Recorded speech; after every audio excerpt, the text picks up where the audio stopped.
Vote की थी। इस बार मैं एक्सपेक्ट करता हूँ 5 लाख से ज़्यादा वोटों से जीतूंगा। ये चुनाव कांग्रेस अलायंस ये जीतेंगे और इससे नाना पटोले का विजय होगा। सबके अपने अपने दावे हैं, लेकिन इन सब दावों का आधार क्या है, हम उसकी पड़ताल करेंगे और नागपुर की जनता का मूड जानेंगे।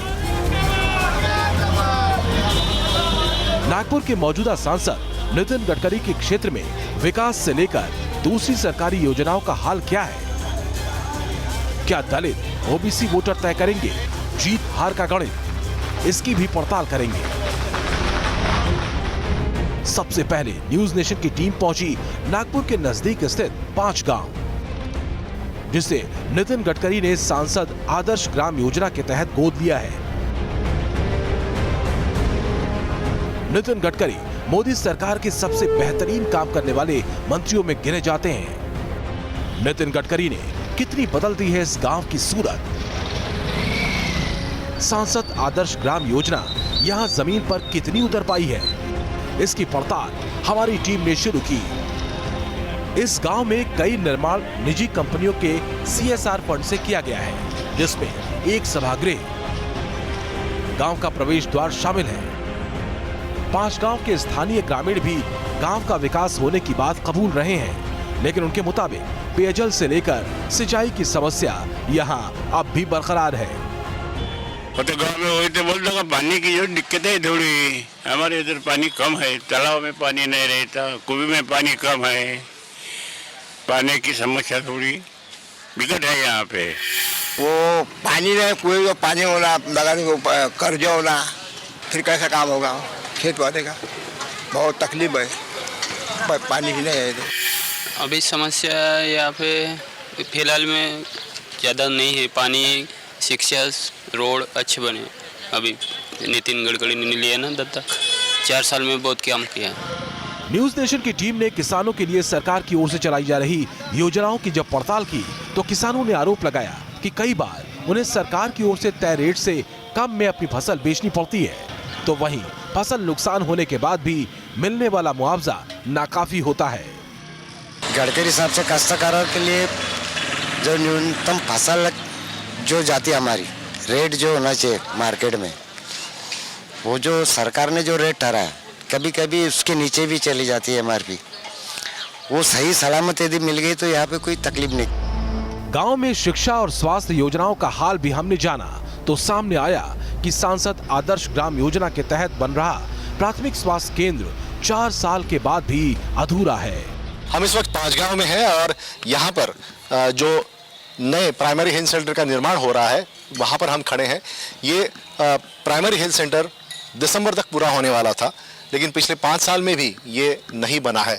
सांसद आदर्श ग्राम योजना के तहत इसको फंड मुहैया कराया गया है और ये जो पूरा जो निर्माण है बिल्डिंग का, वो दिसंबर में पूरा होने वाला था, लेकिन अभी भी ये निर्माण जो है वो पूरा नहीं हो पाया है। नितिन गडकरी जैसे कद्दावर नेता, उनके सांसद आदर्श ग्राम योजना के तहत ये काम अभी तक पूरा नहीं हुआ है, तो यानी आप अंदाज़ा लगा सकते हैं कि यहाँ पे जो सरकारी मशीनरी है वो कितनी सुस्त है। 5 गांव को डिजिटल गांव बनाने के लिए यहाँ एक ई-लाइब्रेरी की भी शुरुआत कर दी गई है, लेकिन अभी ये ई-लाइब्रेरी इंटरनेट की पहुंच से दूर है। नरेंद्र मोदी सरकार ने डिजिटल इंडिया की घोषणा की। सांसद आदर्श ग्राम योजना के तहत हर सांसद को उसने जो अडॉप्ट लिए हैं गांव, उसमें ई-लाइब्रेरी की बनाने की जो योजना है वो लागू की गई है और इसके तहत हम 5 गांव में आए हैं नागपुर से नज़दीक।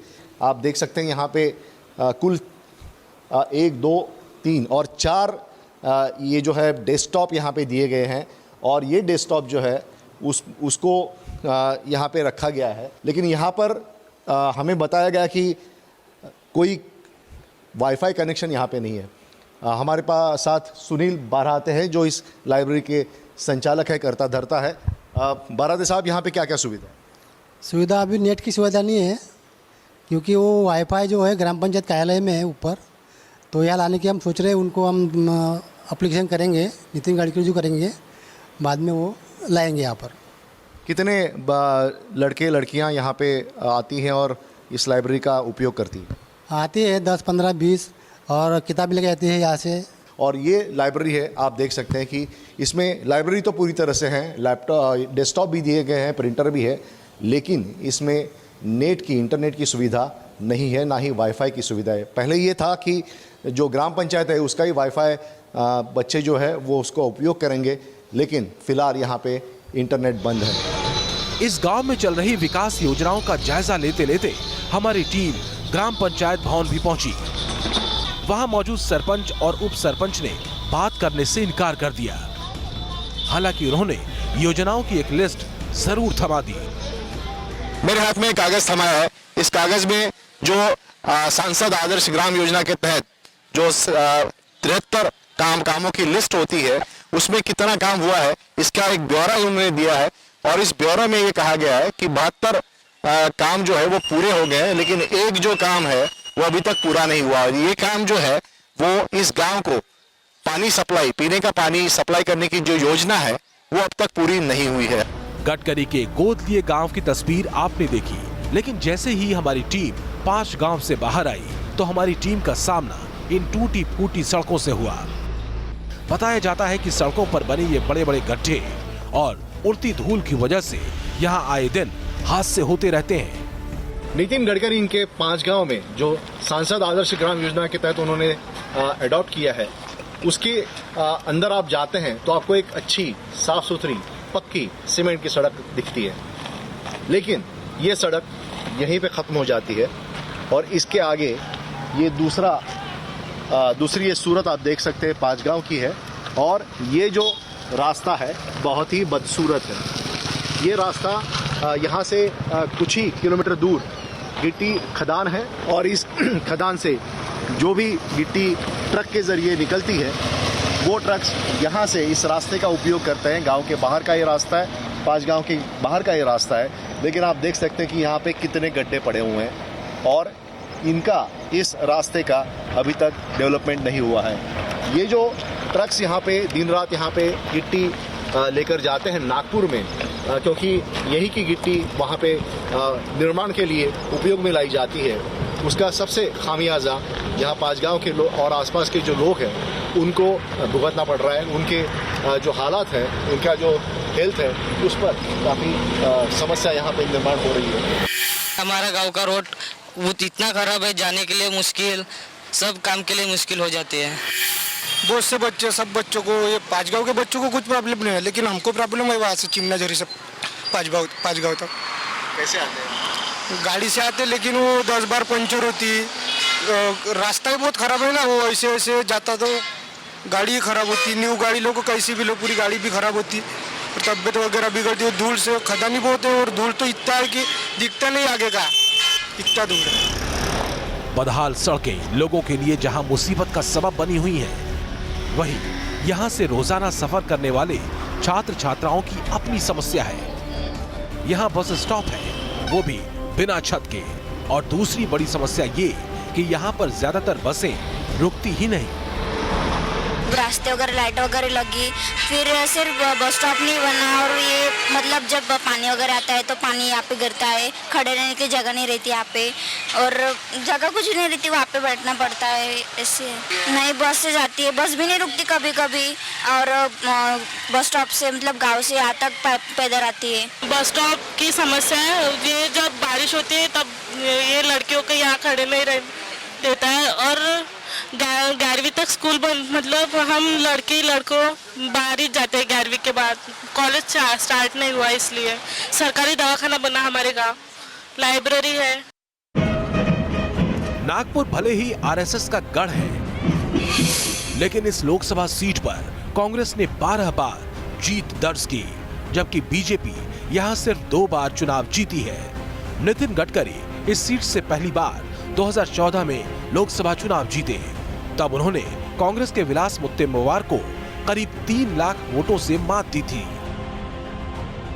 हमारी टीम ने केंद्रीय मंत्री और नागपुर से दूसरी बार चुनाव लड़ रहे नितिन गडकरी से बात की, तो उन्होंने इस बार 5 लाख वोटों के अंतर से जीतने का दावा किया, और इसके पीछे उन्होंने अपने विकास कार्यों को क्रेडिट दिया। गडकरी साहब, आप दूसरी बार नागपुर लोकसभा चुनाव क्षेत्र से चुनाव लड़ रहे हैं। 96 का अगर चुनाव छोड़ दिया जाए तो लगातार कांग्रेस यहाँ पे जीतती आई है। 2014 में आपने शिकस्त दी कांग्रेस के उम्मीदवार को, इस बार क्या होगा? नहीं, मेरी जीत तो निश्चित है। केवल पिछले बार के मार्जिन 3 लाख वोट की थी। इस बार मैं एक्सपेक्ट करता हूँ 5 लाख से ज़्यादा वोटों से जीतूंगा। क्या एजेंडा? नहीं, मैं कोई चुनाव जो है 5 साल में जो काम किया है नागपुर में, और जो लोगों को दिख रहा है 70,000 करोड़ के काम हुए हैं, और मैंने करीब 25,000 लोगों को रोजगार क्रिएट किया हुआ है। और नागपुर अब एक इंडस्ट्रियल ग्रोथ सेंटर भी बना हुआ है, इंटरनेशनल एयरपोर्ट बन रहा है। देश का नहीं तो दुनिया का अच्छा स्टेशन अमेरिकन आर्किड डिज़ाइन के एक मल्टी मॉडल 1200 करोड़ का वो बन रहा है। ब्रॉडगेज मेट्रो नागपुर अभी आएगी। नागपुर में 24/7 पहला शहर है देश का जहाँ 24 घंटे पानी की योजना है। 70% हुआ है, अगले साल में पूरा हो जाएगा। नागपुर ये पहला शहर है कि सीवेज वाटर का रिसाइकलिंग करके हम लोग 100 करोड़ कमा रहे हैं। और नागपुर ये पहला शहर होगा कि वो पानी से मीथेन निकाल कर वो गैस निकालेंगे CNG, और 450 बसेस वहाँ पर चलाएंगे। TVS अभी हुई है और अभी ये 3 महीने में प्रोजेक्ट पूरा करेंगे। अच्छा, कुछ लग रहा है 5 साल में कुछ काम अधूरे रह गए हैं जो इस बार आप जनता के सामने जब जा रहे हैं तब बात करेंगे? नहीं, यहाँ लोगों को मेरा स्वभाव मालूम है। एक आधा काम नहीं करना है तो मैं 10,000 लोगों में साफ बोल देता हूँ कि होगा नहीं, मैं कर नहीं पाऊँगा। पर लोगों का इतना मेरे ऊपर विश्वास है कि मुझे लगता है वो थोड़ा कम होने की आवश्यकता है। उनको लगता है कि मैं जो बोलूँगा वो होता ही है, पर कुछ मैं भी नहीं कर सकता क्योंकि मैं कोई साधु संत थोड़ी हूँ चमत्कार से करूँ। मेरी भी अपनी मर्यादा है, पर लोगों के मन में जो विश्वास है कि जो मैंने कहा वो होगा। सोलापुर में शरद पवार ने एक स्टेटमेंट किया था कि नितिन गडकरी इनको प्रधानमंत्री के रूप में कुछ लोग देख रहे हैं, तो वो उनको डर है आपके सुरक्षा के बारे में। नहीं, मुझे कोई डर नहीं है, और ना प्रधानमंत्री मैं बनना चाहता हूँ, ना सपना देखता हूँ, ना ऐसी कोई स्थिति है। मेरा विश्वास है कि हमारी मेजॉरिटी आएगी और मोदी जी प्रधानमंत्री। नागपुर लोकसभा क्षेत्र में OBC, SC और मुस्लिम मतदाताओं की तादाद ज्यादा है। इस सीट पर कुल 80% मतदाता OBC, SC और मुस्लिम समुदाय से ताल्लुक रखते हैं। जातिगत समीकरण में फिट नहीं होने के बाद भी गडकरी ने विदर्भ क्षेत्र के सबसे महत्वपूर्ण सीट पर जीत हासिल की थी। इस बार गडकरी का मुकाबला कांग्रेस के नाना पटोले से है। गडकरी की विकास पुरुष की छवि से निपटना पटोले के लिए कितना मुश्किल है या फिर आसान, ये हमने उन्हीं से जाना। ये लड़ाई धन शक्ति के विरोध में जनशक्ति की है। जो गडकरी जी ने 5 साल में इस नागपुर के जनता के ऊपर कर्जा बिठाने का ही एक काम किया है। यहाँ प्रॉपर डेवलपमेंट नहीं हुआ है, लोगों के जेब काटने का ही काम यहाँ पर हुआ है, और जो नागपुर की जनता वो उसके परिणाम को भुगत रही है। हमारी सरकार आएगी, मोदी जी प्रधानमंत्री होंगे, और 5 साल में जो कुछ हुआ वो ट्रेलर था। असली फिल्म अब इसके बाद में होगी, और वर्ल्ड में 2-3 इकोनॉमिक पावर जो बनी है उसमें भारत आगे जाएगा। आज भारत की आन बान सम्मान पूरी दुनिया में बढ़ी है, और मुझे लगता है हम आगे जाएंगे। नाना पटोले इससे पहले बीजेपी के नेता और सांसद रह चुके हैं। 2014 के चुनाव में पटोले भंडारा गोंदिया लोकसभा क्षेत्र से बीजेपी के टिकट पर जीते थे। उन्होंने एनसीपी के कद्दावर नेता प्रफुल्ल पटेल को परास्त किया था। दावा किया जाता है कि नाना पटोले की पकड़ कुनबी मराठा वोटों पर है, और वो OBC समुदाय से आते हैं।